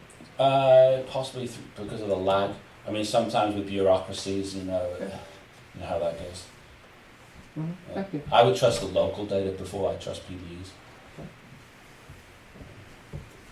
All right, there's now a lot of hands going up. The status quo, Mm. is there a hole in that dike someplace that could be? It's a real problem. It's a real problem. Most people don't even understand it. You know what it means, what that means. It's not just salaries and benefits. The concept of working conditions frozen is literally stripping managerial rights away from school boards. Is there a way around it? I mean, no. The only thing is, the one thing that is different from, is the support staff union, which is the same state union, PSEA, but they also unionize the support staff employees. They have different rights, or in fact less rights, than the teachers do. Like at Pensbury, we're looking at outsourcing a number of the support staff functions, busing, transportation, custodial, maintenance, IT workers. And this is causing a huge brouhaha, as you can imagine. And because the way that state law works on that is when the support staff union contract expires, it is within the managerial authority of the school board to outsource. And a lot of school districts have outsourced busing quite successfully. And the big reason for looking at that right now, of course, is the pension crisis. Because once you shift employees off the public payroll, they become employees of a private company, private busing company. And therefore, it is arguably the only way a local school district can lessen its pension liability, to be quite blunt, is to get people off the payroll. And if you can outsource to a private company, you know, the same services, whether it's busing, you know, janitors, maintenance workers, that kind of stuff, you would no longer, by not being public employees, they would no longer be getting the PESAs. We no longer have a PESAs obligation. So we're looking at outsourcing a number of support staff employees. But you can't outsource teachers. So the issue of status quo is, with the support staff, we still have to maintain their salaries and benefits and working conditions, just like we would the teachers. Status quo isn't different in that sense. The only thing that is different is we do have the right to outsource. And Council Rock have outsourced their busing. New Hope have outsourced, I think, Bristol and Bucks. And at Pensbury, it's always been assumed, well, the unions are way too powerful and too strong to look at it. Quaker Town's outsourced, have they? They've done it for a long time, I believe. Yeah, Very yeah. long time. And this is only being considered for the first time at Pensbury with the new school board majority, and it's causing a stink. I mean, we're getting, what happens is, the bus drivers are coming down to the meetings. Why do you hate me? And I love the kids, and if a kid doesn't bring their lunch on the bus, I'll drive home and get it. And we get all these emotional stories. And when you sit and listen to this stuff as a school board director, I'm like, explain to me how this lessens the pension crisis. Because if the pension crisis comes and we have to fund it to the tune of millions of dollars, those same kids are going to have music, arts, and education cut. Okay, I look at the role of being a public official as it's not my job to be popular with the employees. It's not that I'm mean, it's not that but you have to look at it in a business-like manner. Because at the end of the day, in this recession, we're seeing declining, all school districts are seeing declining revenues. Real estate assessments is a big one. Assessed lower, there's lower revenue. Those districts that have a local income tax are seeing, we're only property tax at Pensbury. I don't know if you have local income here, but we're only property. They're all seeing declining revenues. So when we're looking at outsourcing at Pensbury, people have said, oh, well, you can't do that, the unions are way too strong. Well, the 2 election cycles have now proved that's not true. So it's become a big brouhaha, outsourcing at Pensbury. And we were just all over the news yesterday with their local PSEA, the state UNICEF rep I told you about. She's the one pulling the local union president's strings. She was mouthing off and it's being ridiculous. And we're like, look, if you want to be ridiculous and don't give us a half-decent offer, we're just going to keep talking to the outsourcing people. And it's unfortunate, they end up going off the payroll. I mean, most of the bus drivers, for example, if they get shifted off the payroll, will still end up employed. They'll just get employed by a private company. Maybe 10% of them don't, the really bad ones or whatever. But it's not like, they're showing up like, we're going to lose our homes, our jobs. And I'm like, no, 90% of you or more will just be removed from our payroll. You'll go work for some private bus company who'll pay you a regular private sector pension like the rest of us on planet Earth, and that's life. But it causes, they were active in the elections, all the support staff union, they were very active, the teachers were active. It was probably $100,000 school board election at Pensbury last fall. Without exaggeration, it was nuts. That's how powerful they are. I mean, if you were the union, school board elections are arguably more important to you than who the president is. That's right. It's tough to beat them, but they can be done, as Scott's proven. Scott, excuse me, do any of the school districts in Bucks County, do any of them communicate with each other? Because you have valid ideas for your particular district, and they could apply to other districts. And as you've proven, and with the negotiation situation you're talking about, communication is the key. Yeah. And the more you can learn from each other. There's a lot of things you probably know, being a school board director, that maybe other school directors in the different areas in Bucks County don't know. And you could educate yourselves. Is there any way that you meet together or exchange ideas? There isn't really any formal way. There's a new Facebook group I saw got started up in Allentown. Some board directors up there have invited me to try to coordinate something. It's all a bit ad hoc right now. Like, I might speak at an event like tonight with board directors in other parts of Pennsylvania, the southeast. If I know contacts that have just got elected, they'll say, can you come and talk to us about this stuff? But there isn't any real organised effort. The only technical entity that represents all board directors is PSBA, but they're helpless. They don't tell you how the real world works. So I actually just filed a right to know request for all 500 school districts. The board directors' school email addresses just last week. So I'm actually thinking about sending out like a blast email to every board director in PA and saying, who's with us on some of these ideas. Maybe we can join forces and either network or try to get Harris put some pressure on them, because PSBA are failing us and we need some tools, and just find out where the like-minded people are, because they do exist. Yeah. Hi, I'm Joyce Stabler. I was on the Penn Ridge board for 10 years. And I don't have a lot of questions to ask, because Penn Ridge, quite frankly, was on the cutting edge of negotiating. Very tough, and we had a strong taxpayer group. We probably had the first taxpayer group that counter-picketed that this county ever saw. And when I was on the board, we met with other boards in secret. You had to be careful not to have a quorum of your board president so nobody could throw stones at you. But we talked, we had people from North Penn, because North Penn was going through a lot of problems, Central Bucks, down county. We did it. And we've had professional negotiators for a lot longer than 10 years. I've been off 12. So the better part of 20 years we've been paying somebody. I think it's irresponsible not Right. to. You want to make sure that, again, there's negotiators, and I've gotten to know some of these lawyers, and I have my opinion about, which ones are the good and the bad ones, and which ones just want to get paid and live a happy life. But it is important to network and find other people like minds, and I certainly, I've met with, I know Richie Webb in Chamonix, and I meet like-minded people and exchange I knew ideas. Jeff was still having, but he was a school boy, because I work for Phil Sawkins. Okay, well, Jeff's our lawyer, our negotiating lawyer, and he's, I like Jeff a lot. He's, and I'm not a big fan of most of these lawyers, so he's very, very sharp. But I really like your idea that you said your negotiator in only. That's smart. Yeah, That's really smart. Pensbury, when we did the 05 contract, when they went on strike, it was old school. We had a different lawyer back then. There were 4 board members, plus the lawyer, which I think is how they're doing it in the Chamonix. It's the same lawyer, actually, Chuck Sweet. They are. The Chamonix, I'm on tape. The Chamonix is... Wonderful. the Chamonix have 4 of them there. with their lawyer, and like I said, we don't do that with Jeff, our lawyer. He even told us, I don't recommend it. You know, you hired me for a reason, and we direct him. He doesn't just go and do what he wants, but you know, he's there, so I don't have to be there till 3 o'clock in the morning being beaten up, worn down, or dragged down the hallway. I mean, I'm solid anyway. It's not. I don't think it's not really me, but as a general rule, why would you want to go and sit there? Like the board at Pensbury, their attitude, they used to break bread, and there was some drinking house they used to go to. They became kind of like friends, I think. And that's really, you're just not doing your job as a public official if you befriend the people you're negotiating a $300 million contract with.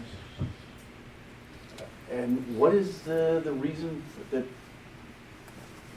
the two of you suggest that the board not attend? I do not believe. You need to have a clear idea what it is you want from negotiating in terms of the result, and then it's a case of how do you get there. So what we've done at Pensbury is that the majority of all 9 of us, but it comes down to a majority 5. You know, decide what we want, and then it's tactics, and it doesn't make tactical sense. With all due respect, I don't do it myself. If you say, well, I want to go and sit in, for what would your individual purpose be, other than seeing what's going on? And it's always been done that way. It's always been done that way, right. You wouldn't actually, if you think about it logically, if you've decided the strategy, the parameters for the negotiator, and you send him into the room, there isn't a lot of purpose in you being there.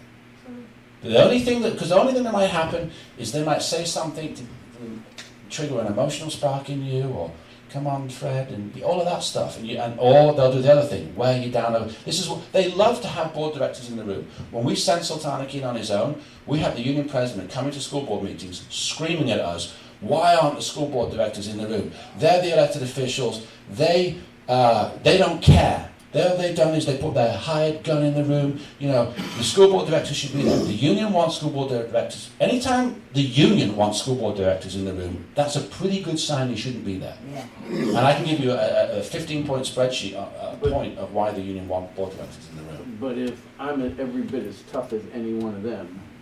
But you're not adding anything. If you're a negotiator who is paid to put forward your position, he's paid for a living to do this. There's no emotion on his part. Sultani goes in that room, he has his remit, not allowed to move. Anytime the union want him to move, he says, I don't know if my client's going to approve that. We just had a situation at Pensbury where the mediator wants to get Sultanik, our lawyer, and PSCA's Uniserve rep together. He sent them back an email saying, I don't know if I have approval. He went back to the board, the 5 of us, we said, no, you don't have approval. No, you're not going in the room with him. So, you can't...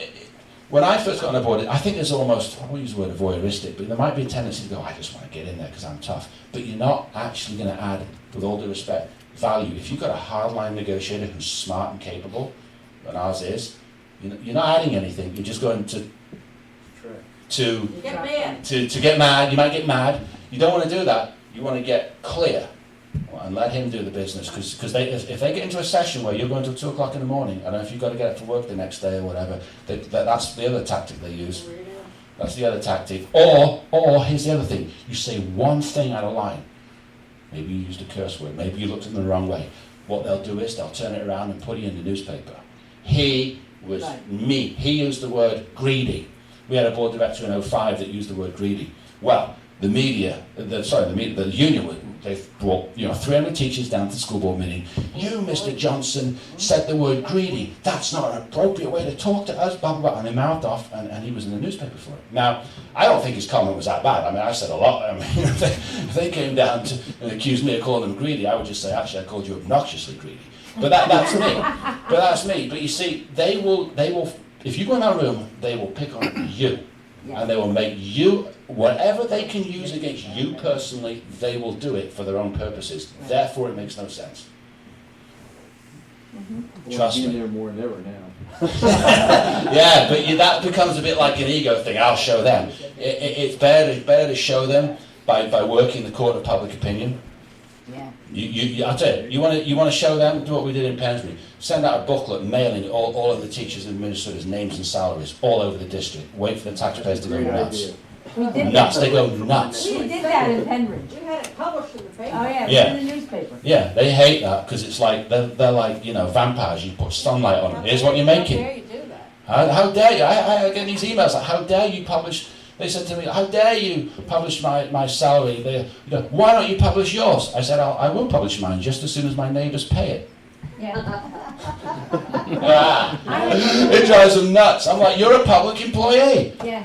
Simon, we had people asking us, we were the taxpayers group, and a lot of people in this room, and people would come up to me and say, you never told me that so-and-so makes that kind of money. I said, I've been telling you for years, but when you see it in black and white, it's a big difference. Put it in black and white. Yeah. You want to go into negotiations, send the names and salaries everywhere. That's right. Here's how much they're making. We do it with compensation too. Here's the pension benefits, Yes. the healthcare benefits, the vision, the dental, life insurance, the whole flaming lot. In fact, we were the first school board in Pennsylvania who posted this information on the school district's website.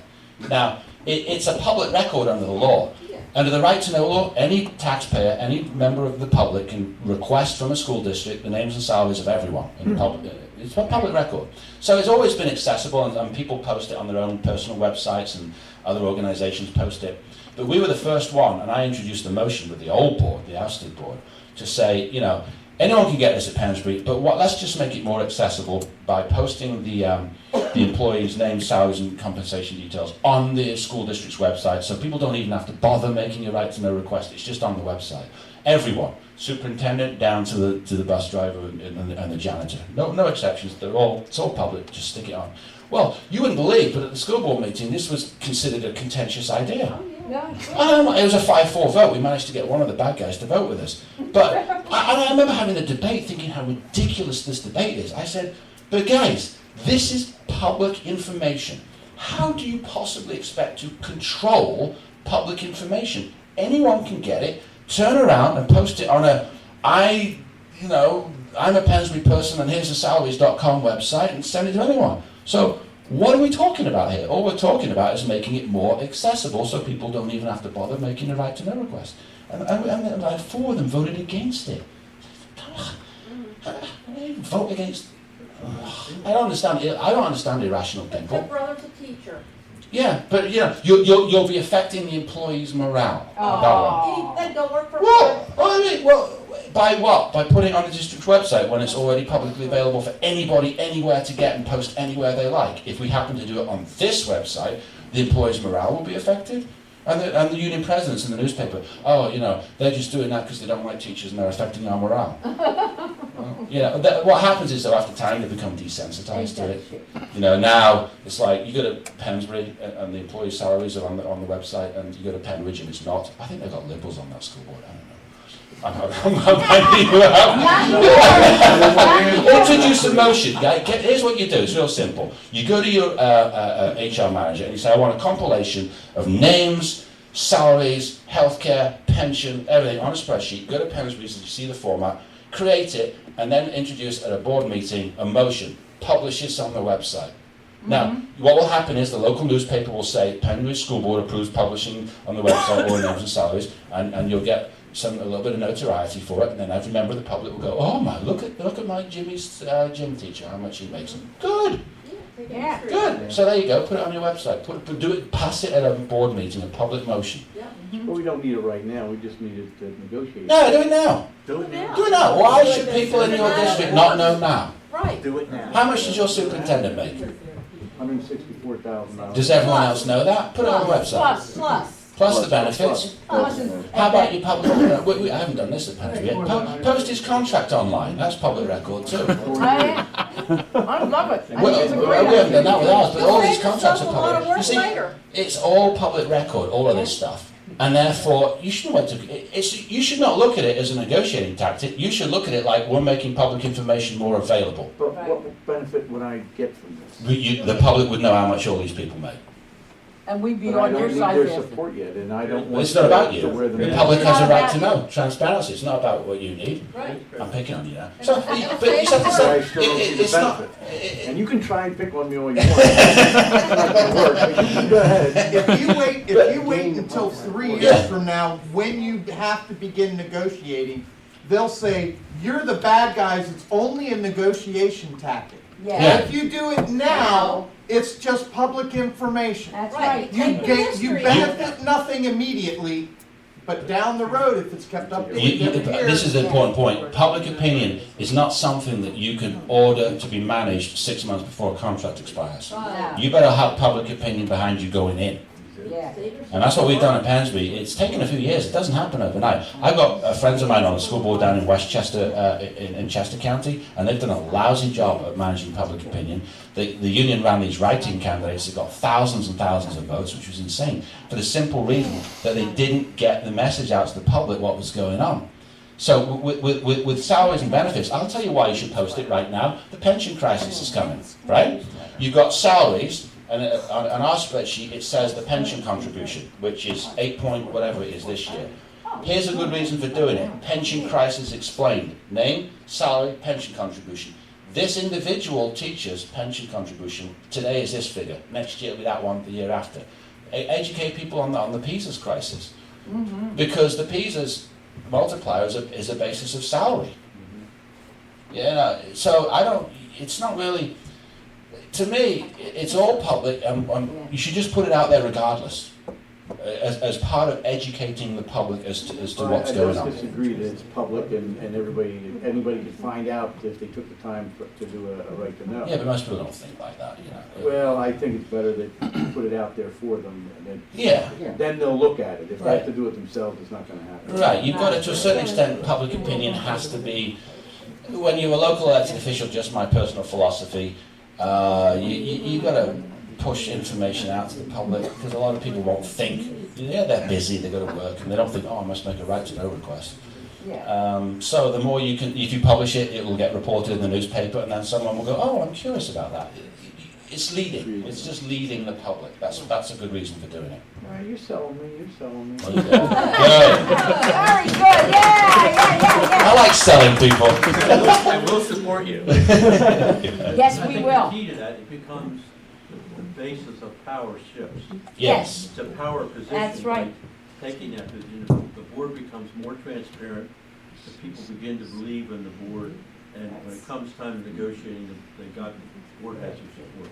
That's right. Well, there's nothing quite like the typical parent or taxpayer looking up an individual. There's a certain amount of voyeurism in society. Let's face it, and saying, the librarian for Emily makes what?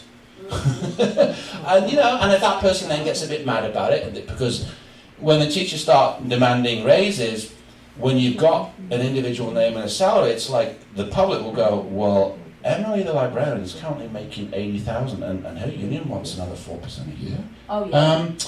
No, I really don't think, for what she does as librarian, I'm sure they're good, it's worth that kind of money. There's nothing quite like that, putting that type of direct information in front of the public. How do you handle communications on the school board website? Do you have a person that does that? Do you get to see what they're going to write? Most of the district's website is educationally oriented, most school districts.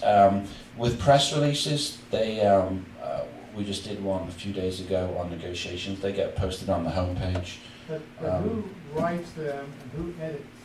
Press releases? Any communication? Well, we have a communications director at Pensby, we have one. And so that's her job to But do you approve it?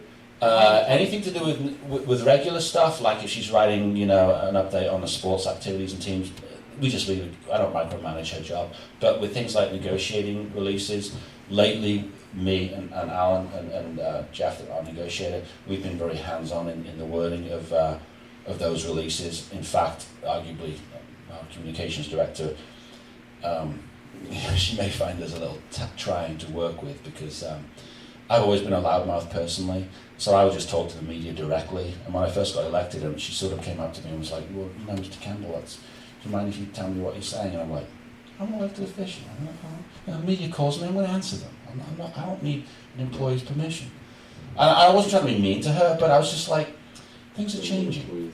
In Penridge, they like to put out a synopsis of how a particular meeting went, and I always question how that gets written. Well, what's happened a lot of the time, and this is very cultural, the administration, and I'm not talking about Pensby per se now, but in a lot of school districts, here's how it really works with the culture. school board directors are traditionally seen as tiresome creatures. This is the administration's point of view. Tiresome creatures that we have to manage for however long they may be with us.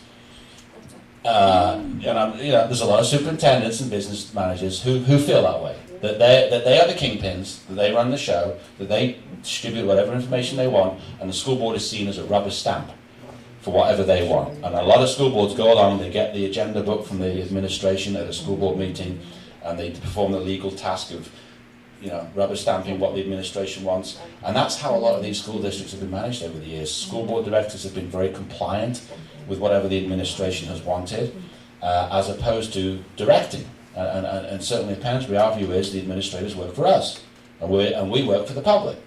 And it's a whole cultural change. I mean, I remember when I first got elected, hearing expressions like, well, that's not the way we've done it before at Pensbury. And I'm like, ask me if I care. Yeah,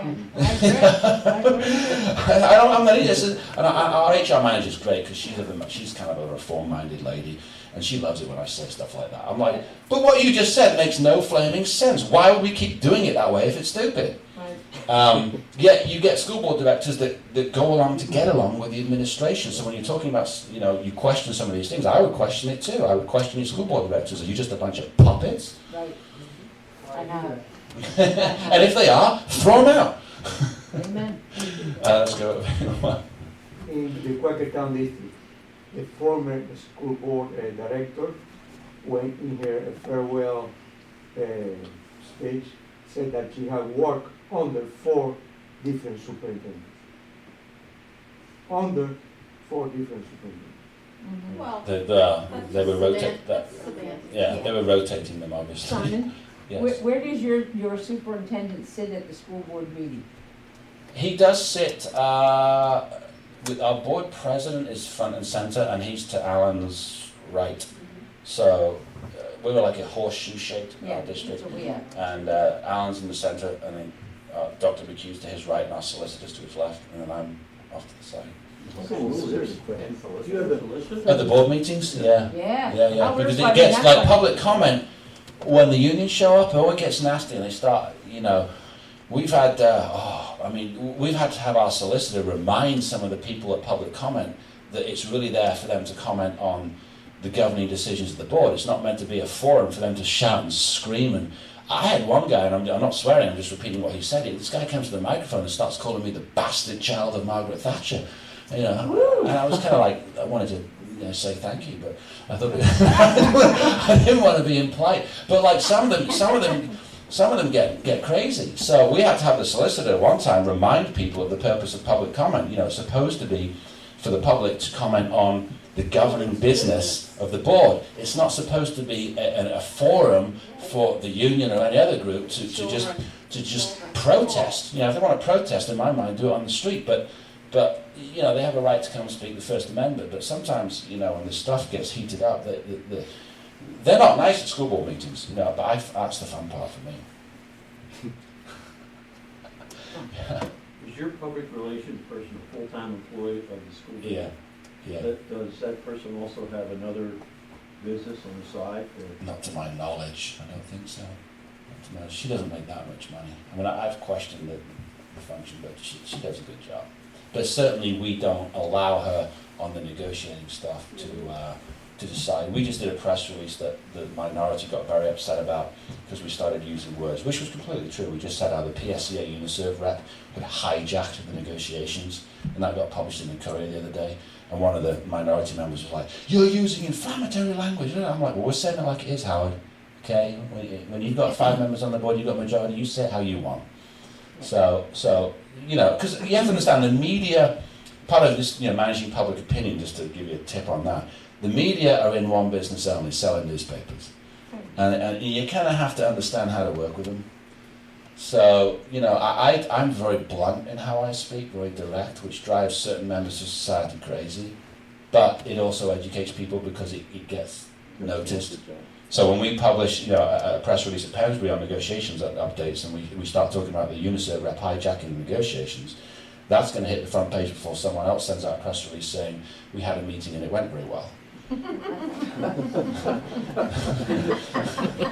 I'm just saying it like it is.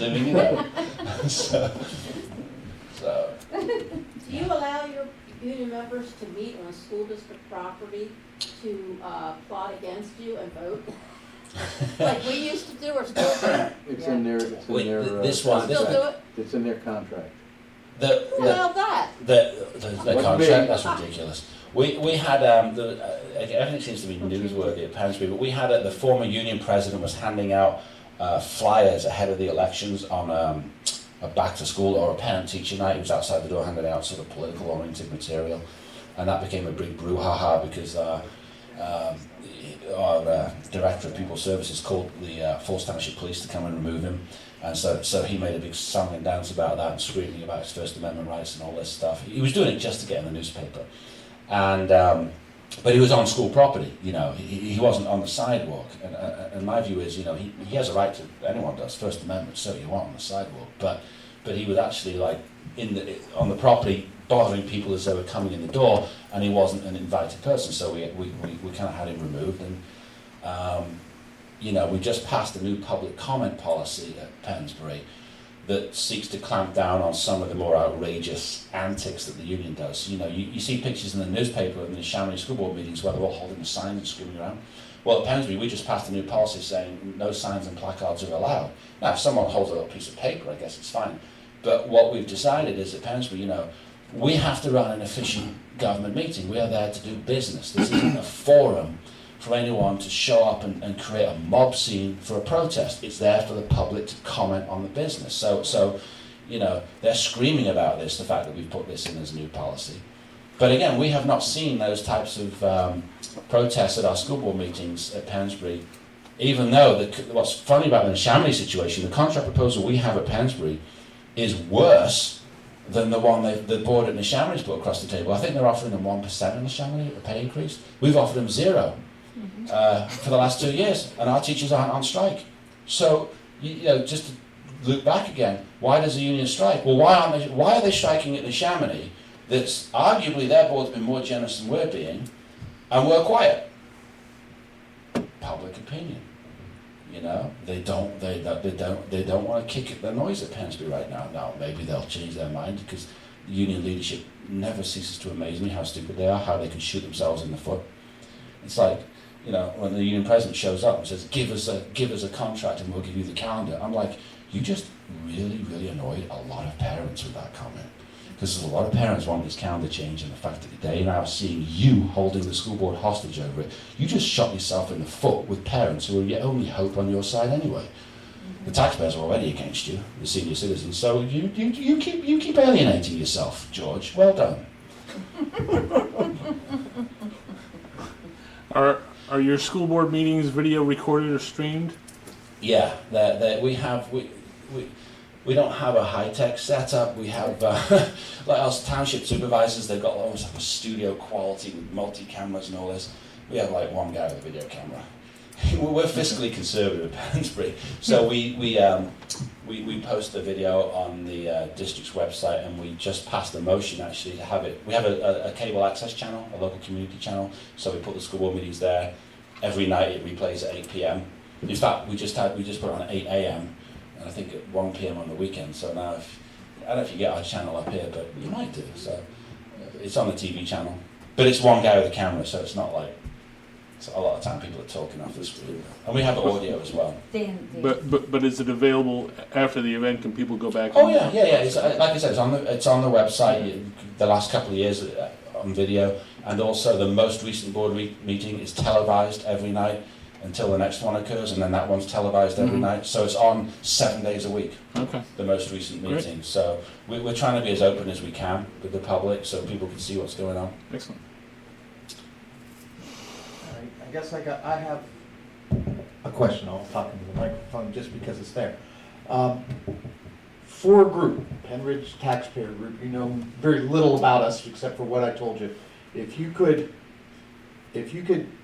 give us 3 suggestions of things that we can do locally that if we were in your area that you would like for us to do to help you transmute that to here at Penridge, what would you suggest that we try and concentrate doing? We have some things going here, we have some other things going. Just wanted to hear your an idea from you of 3 things that you would suggest that we concentrate on. When do the union contracts expire in Penridge? Support staff 3 and years teachers? from now. Both? Yeah. Support staff and 3 teachers? years from now. Everything's been negotiated as of this summer. Oh, before they got thrown out of office? Oh, don't you love that? Oh, Yeah, we know we're going to get beaten, so we'll saddle the community yeah, with millions of and dollars the in chief debt. negotiator's daughter is a teacher in the school district. Yeah, Ah, people like that should be indicted. Yeah, Um, yeah, former president's uh, area now. yeah, Yeah. 3 things. Loser. Okay, well, certainly public opinion with posting of the salaries and benefits. I mean, that should not. If you've got a majority, they should just do that. That's just an immediate type task. I would encourage, though, you to encourage the new board majority to start. One of the things that we do is we pass resolutions locally. You know, like you've got petitions here for state issues. There's nothing that prevents a local school board from passing a resolution. You know, like we did one, we're going to do it again on the strike bill, House Bill 1369, or whether it's prevailing wage or anything else, where the board publicly passes a motion, basically saying, you know, we demand the state legislature do A, B, and C with a particular piece of legislation. Because what happens with school boards, they're all covered by the local beat reporters.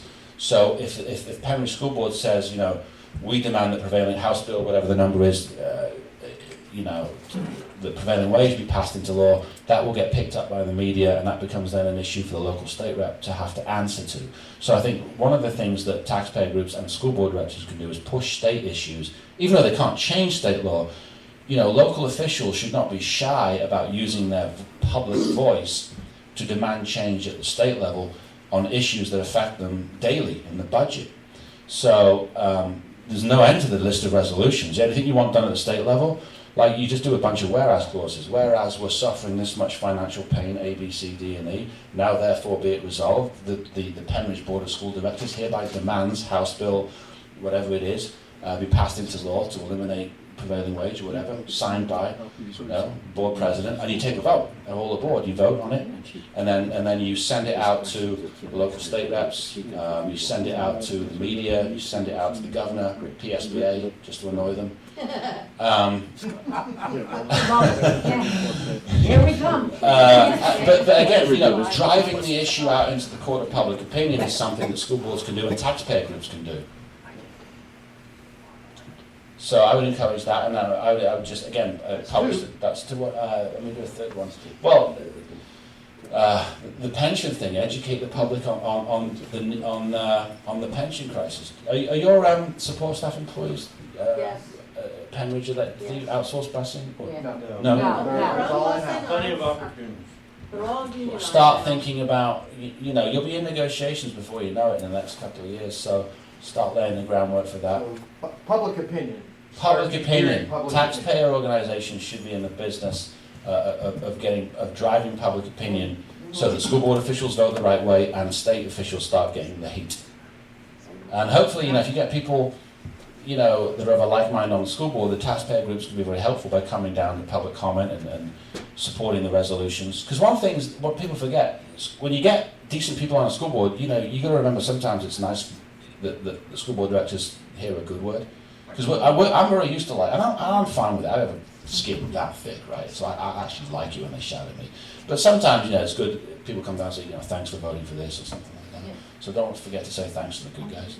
Good idea. All right. We used to get roses. On behalf of us here, the Penridge Taxpayer Group, I'd like to say thank you.